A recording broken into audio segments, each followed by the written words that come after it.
From Los Angeles, California, the entertainment capital of the world, it's the 80s Movie Podcast. I'm your host, Edward Havens. Thank you for listening today.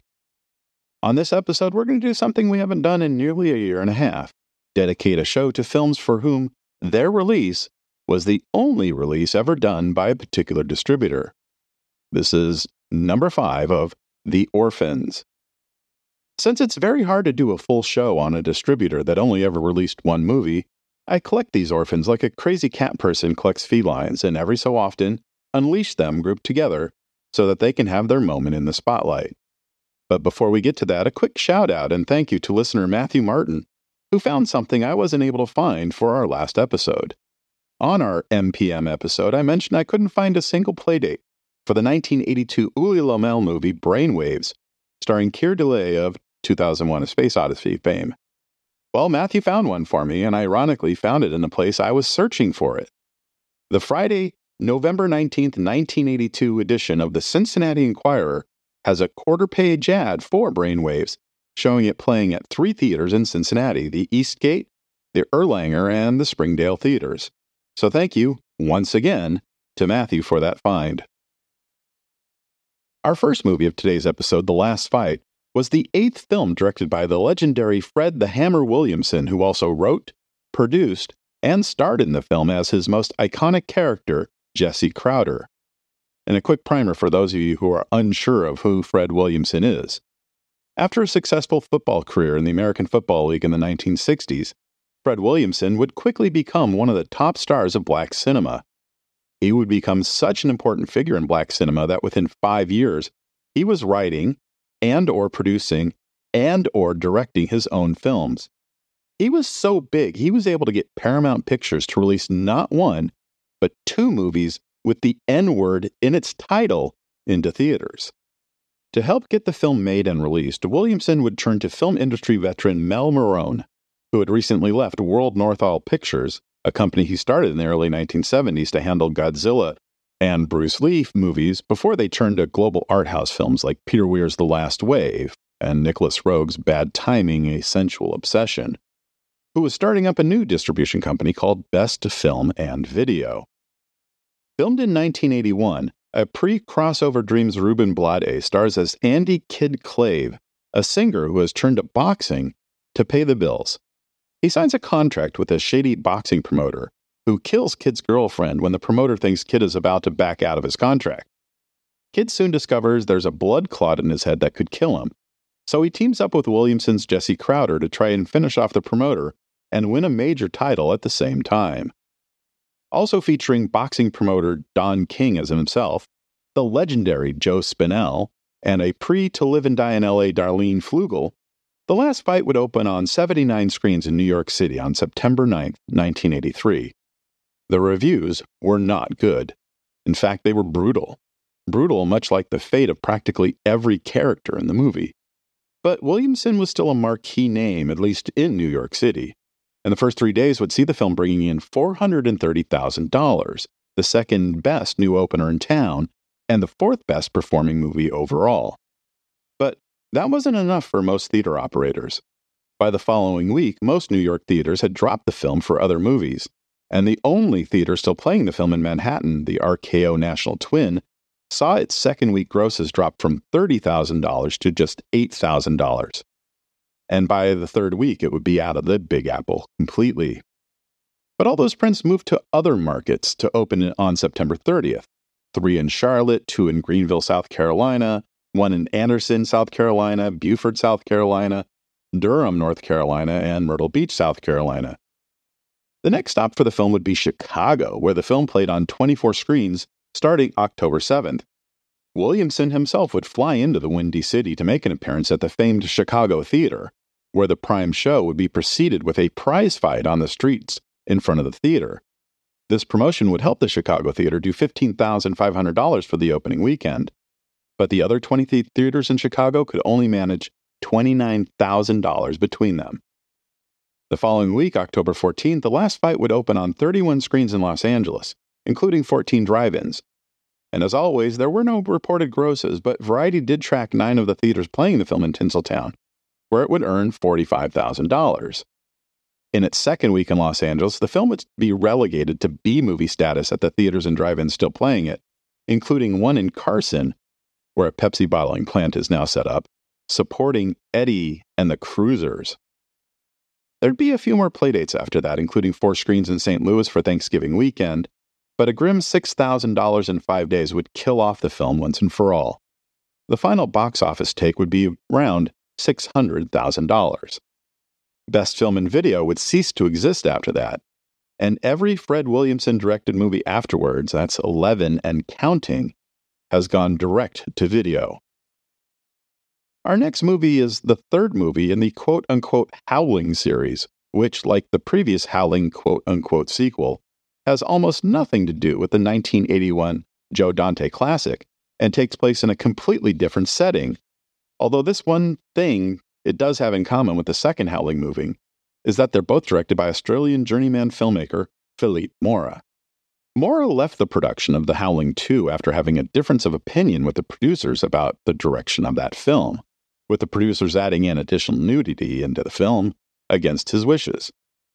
Mora would actually finance the $1.5 million Howling 3 himself, as he wanted to make amends to the fans of the first Howling movie for how bad the second Howling movie turned out. Filmed in Australia during their spring of 1986, remembering that the Southern Hemisphere, our fall is their spring, the film would star popular Aussie actor Barry Otto as Harry, an Australian anthropologist who gets caught up in a pack of werewolves in the outback, including one, Jerboa, who becomes a movie actor after a film director spots her on a park bench near the Sydney Opera House after she flees her sexually abusive stepfather. And then it gets crazier. After seeing several dozen young Australian actresses, including a then 19-year-old Nicole Kidman, Mora would hire 16-year-old Imogen Ansley to play Jerboa, which makes parts of the film where Ms. Ansley is almost completely naked with only a sheer wet negligee or fur covering her rather uncomfortable. Gary Brandner, the author of the Howling novels, which the films are somewhat based on, approved of Mora's idea to satirize Hollywood and filmmaking inside a werewolf movie, although some Howling dogmatics will point out that because of one scene in the movie, the werewolves aren't actually werewolves, but no one really cares. It's a silly movie that doesn't take itself or its audience too seriously.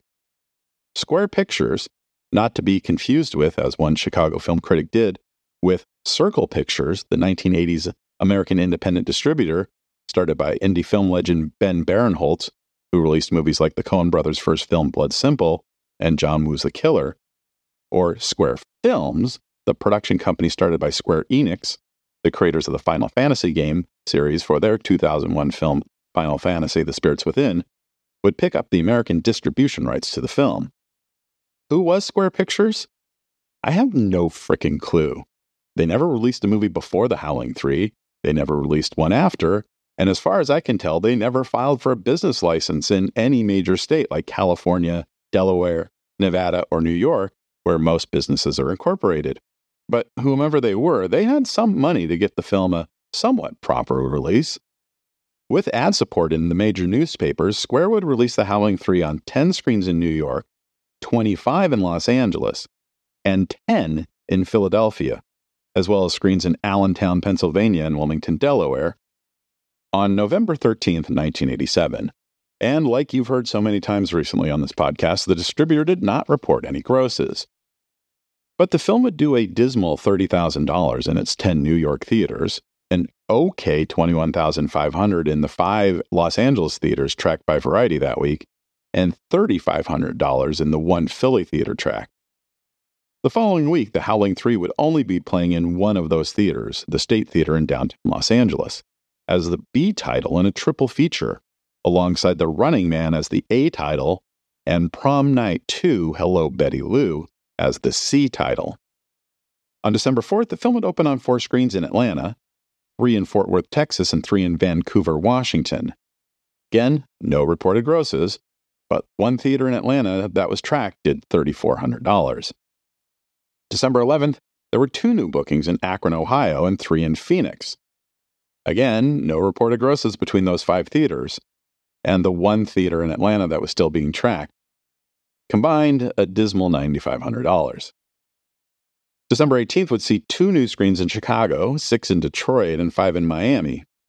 No reported grosses, but the 2 screens in Chicago did $10,000. By Christmas Day, only 2 theaters would be playing the film in the entire nation, one in Miami and one in Sacramento. And by New Year's Day 1998, it was all over. And the final gross from the theaters that were being tracked by Variety? $77,943, but it's probably more like $125,000 to $150,000 once you add in all the theaters that were never tracked. Ironically, the film would get some decent poll quotes from some major critics. Vincent Canby, the lead film critic for the New York Times, gave faint praise for the film, with the statement that if someone was only going to watch one werewolf movie that year, it might as well make it this one, a not altogether straight-faced howler on behalf of the lycanthrope's liberation.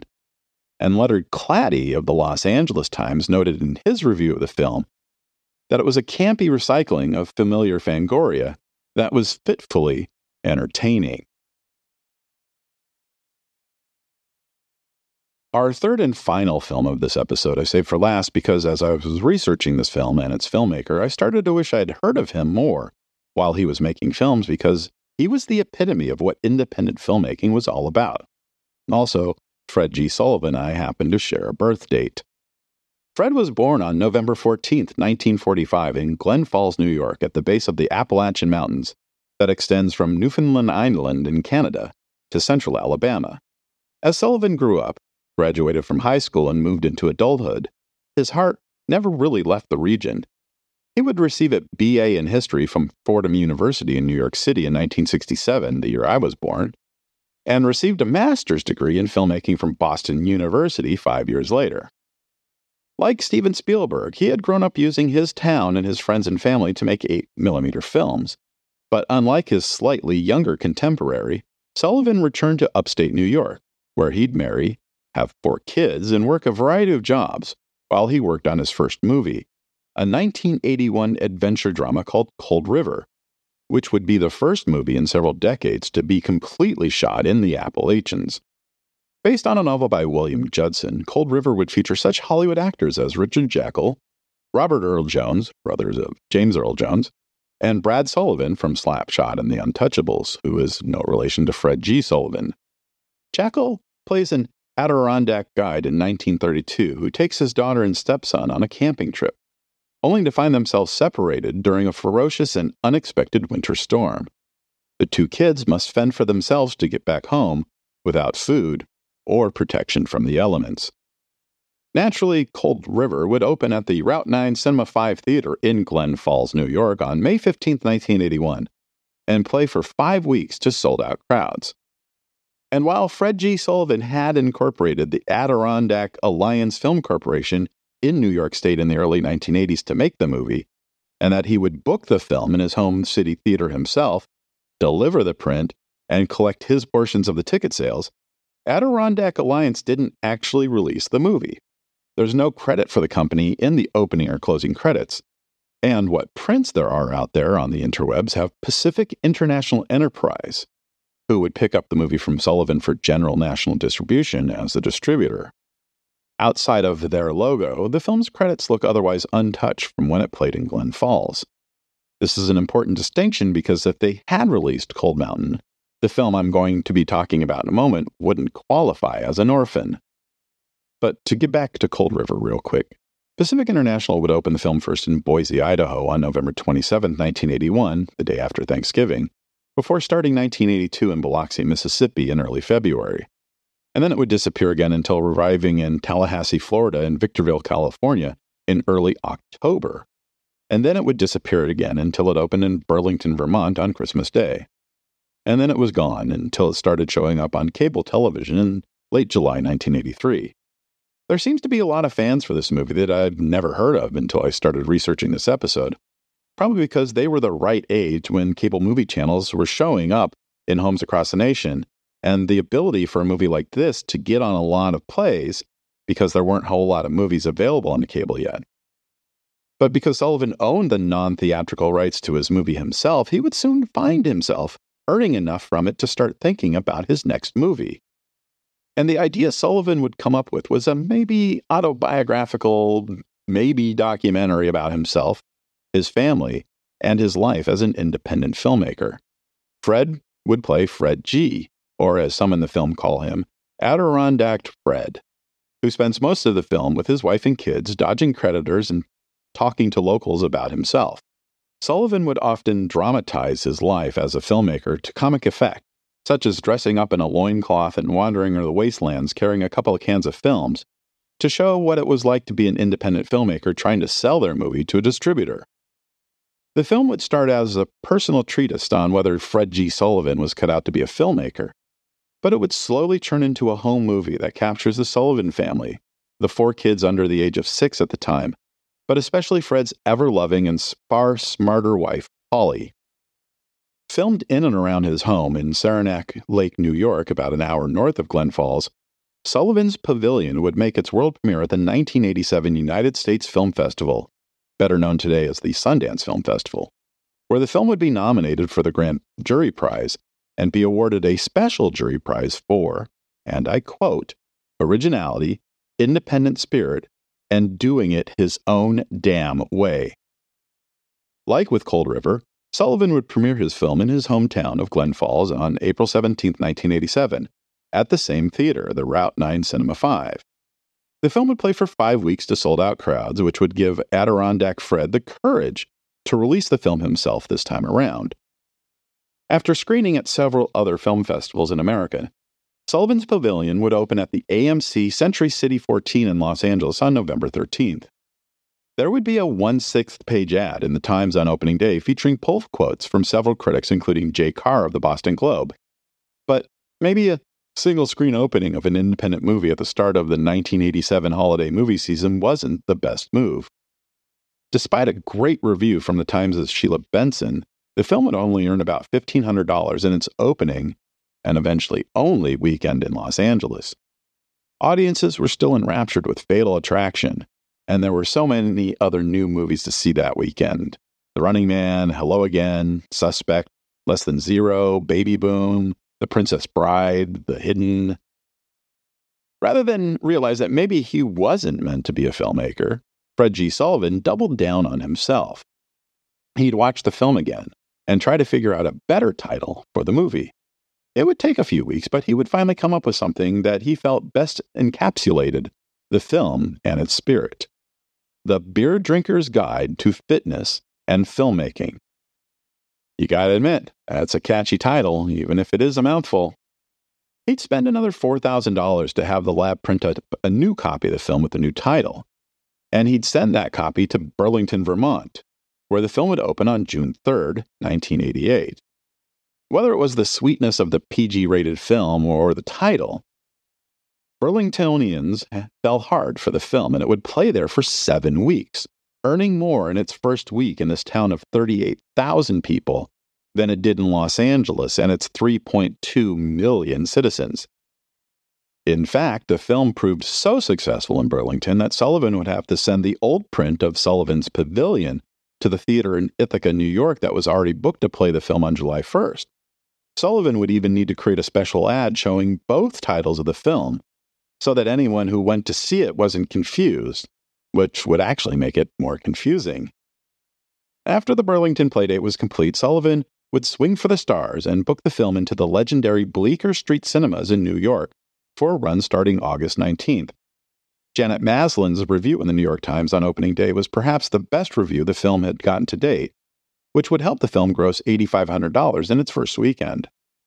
The film would earn another $5,700 in its second weekend, in an auditorium that only sat 80 people per show. The film was originally only supposed to play for 2 weeks at the Bleecker, but the numbers proved successful enough to extend the run a third week. There'd be a few more playdates for the film: Salem, Oregon on October 21st, one show at the Broward County Main Library in Miami on October 28th, 2 shows with Sullivan in person talking about the film when it played in Binghamton, New York on December 9th, a full week in Tampa starting February 10th, 1989, a few shows in Honolulu in late March, Detroit in mid-June, Des Moines in late July. The film would even make its way down to Melbourne, Australia, but the bookings would stop in August 1989 when the film was released on home video. While never a big film in theaters, The Beer Drinker's Guide to Fitness and Filmmaking would find a cult audience on home video.